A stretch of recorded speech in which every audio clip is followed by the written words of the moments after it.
प्रेरणास्पद कथाएं YouTube channel पर मैं धनंजय जैन आप सभी का हार्दिक अभिवादन करता हूं। छोटी सी कहानी डीजे की जुबानी। दोस्तों, नई नवेली बहू पढ़ी लिखी थी और एक गवर्नमेंट बैंक के अंदर अच्छे ओहदे पर भी थी। सुशील और विनम्रता भी उसने छोड़ी नहीं थी, क्योंकि उसके घर के संस्कार ही वैसे थे। छोटा सा परिवार, पति और सास ससुर, सिर्फ 4 लोगों का। कालांतर में उसकी सासू मां तबीयत की अत्यधिक विपरीत परिस्थिति के कारण वो काल कलवित हो जाती है, पर अपनी बहू को, क्योंकि एक ही संतान थी, लड़का उनका, दूसरा कोई था ही नहीं, बेटी तो उसको थी ही नहीं।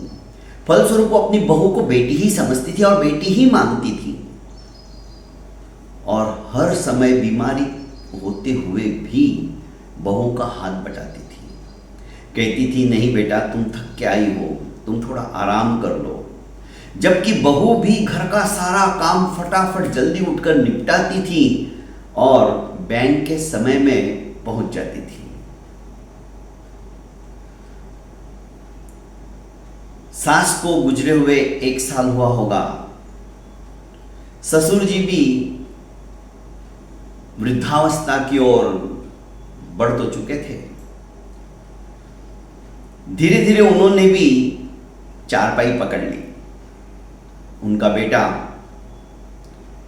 उसका अपना खुद का व्यापार था, इसलिए प्रातःकाल जल्दी से उठकर नित्य नियमों से निवृत्त होकर वो अपने शॉप पर चला जाता था।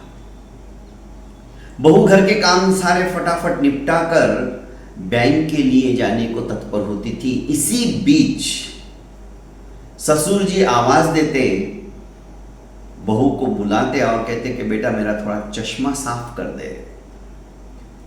बहू चश्मा साफ करती, उनको देती और निकल जाती।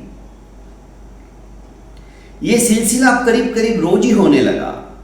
बहू को बड़ा अटपटा लगता कि मेरा जाने का समय और ससुर जी बुला लेते हैं। कई बार मुझे देरी होती है, पर बोल नहीं सकती थी कुछ।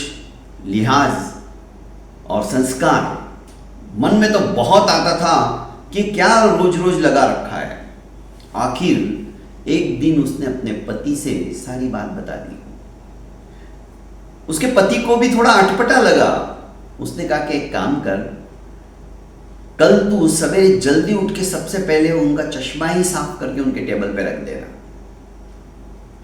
तू पहले से ही ऐसा कर देंगे तो बुलाने का झंझट ही मिट जाएगा। पर पिताजी ऐसा क्यों करते, मेरे भी समझ के बाहर है। पर वो भी कुछ बोला नहीं।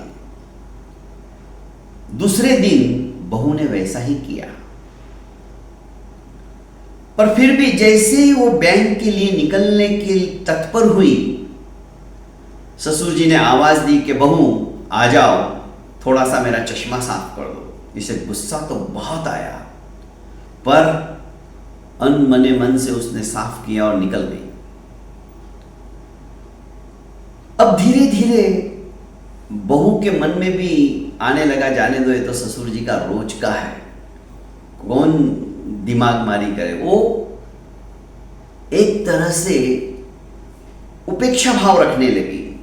मतलब इस कान से सुनते और इस कान से निकाल देती, पर उनकी आज्ञा को वो टालती नहीं थी। 2 मिनट तो लगते हैं, कोई बात नहीं, साफ करके निकल जाती थी। उनकी बातों को इग्नोर करती थी। अब एक दिन ऐसा भी आया कि ससुर जी भी अपनी बीमारी की वजह से काल कलवित हो गए।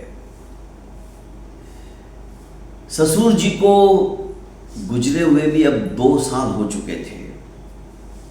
लगातार बैंक को 4 दिन की छुट्टी मिली थी, तो बहू ने सोचा कि चलो आज घर की साफ सफाई अपने हाथों से ही कर लेती हूँ। और जब वो साफ सफाई करने लगे अपने ससुर जी के कमरे में, तो उसने एक डायरी देखी। ससुर जी की उस डायरी को उसने पढ़ना शुरू किया। तारीख थी 10/11/2019। पढ़ने लगी और उसके आंखों से आंसू बहने लगे। लिखा था कि बेटा, मैं जानता हूं तुम्हें बैंक की जल्दी रहती थी, और फिर भी मैं तुम्हें आवाज देके बुलाता था कि बहू आओ और मेरा चश्मा साफ कर दो। तुम अनमने मन से आती थी, मैं ये भी जानता हूं, पर जैसे ही तुम चश्मा रखने के लिए टेबल पे झुकती थी, स्टूल छोटा था और तुम ऐसा रखने के लिए झुकती थी, तो बरबस में मन ही मन दोनों हाथों से तुम्हारे सर पर आशीर्वाद स्वरूप अपने हाथ खोल देता था। क्योंकि तुम्हारी सासू माँ ने कहा था कि देखो, बहू को बहू मत समझना, वो हमारी बिटिया है, और उसकी छोटी मोटी गलतियों को कभी भी तुल मत देना। माना कि बुढ़ापे के अंदर हमें इतना सा भी इधर उधर हुआ तो नहीं चलता है, पर वो हमारी बच्ची है, उस बातों को नजरअंदाज कर देना, उसका पूरा ख्याल रखना, उसे टोकना मत, उसे रोकना मत। बहू बहुत अच्छी है, उसे बेटी जैसा प्यार देना। मैं और आपसे कुछ भी नहीं चाहती हूं। मरते वक्त तुम्हारी सासू माँ ने मुझे ये सब कहा था, और तब से मैंने सोचा कि अभी तो तुम्हें गए हुए 1 साल तो मुझे कुछ सुधरा ही नहीं, पर उसकी एक एक बातें मुझे याद आने लगी, और फिर मेरे मन में आया कि मैं ऐसे कैसे क्या तुम्हें आशीर्वाद दूं, क्या कारण बताऊं। मैं ऐसा तो नहीं बोल सकता कि बहू आओ तुम मेरा आशीर्वाद लेके जाओ। तो मैंने दिमाग में आइडिया लाई कि तुम मेरा चश्मा साफ करती जाओ, और जैसे तुम उस स्टूल के ऊपर रखोगी तो बरबस में तुम्हें आशीर्वाद दे दूंगा। बेटा, बड़े बूढ़ों का आशीर्वाद एक तरह से रक्षा कवच की तरह होता है। हमारे ऊपर जो आने वाले संकट है, वे संकट टल जाते हैं। इतनी ताकत इस आशीर्वाद के अंदर होती है। तो बेटा, बस मुझे माफ करना, तुम्हें तकलीफ जरूर होती थी, पर उसके पीछे मेरी भावना ये रहती थी। पता नहीं अब जिंदगी के वो घड़ियां कब समाप्त हो जाएगी, चलती हुई डोर कब टूट जाएगी, और मैं भी तुम्हारी सासू के पास चला जाऊंगा, अपनी प्रियसी के पास चला जाऊंगा, मुझे भी पता नहीं है। पर बेटा, मेरे जाने के बाद भी तुम और मेरे बेटे, तुम दोनों को मैं कहता हूं आपस में प्रेम बनाए रखना, स्नेह बनाए रखना, और इसी तरह से प्रेम बांटते रहना, और ये संस्कार हमेशा अक्षुण्ण रखना। दोस्तों, बहुत कुछ उसके अंदर लिख दिया था, क्योंकि रिश्तों की अहमियत क्या होती है, रिश्ता कैसा भी हो, किसी के भी साथ हो, उस रिश्ते को अंतिम समय तक निस्वार्थ भावना से वैसे ही बनाए रखो, टिकाए रखो, जिससे कि रिश्ता हमारा मजबूत होता चला जाए, उसे कोई तोड़ने ना पाए।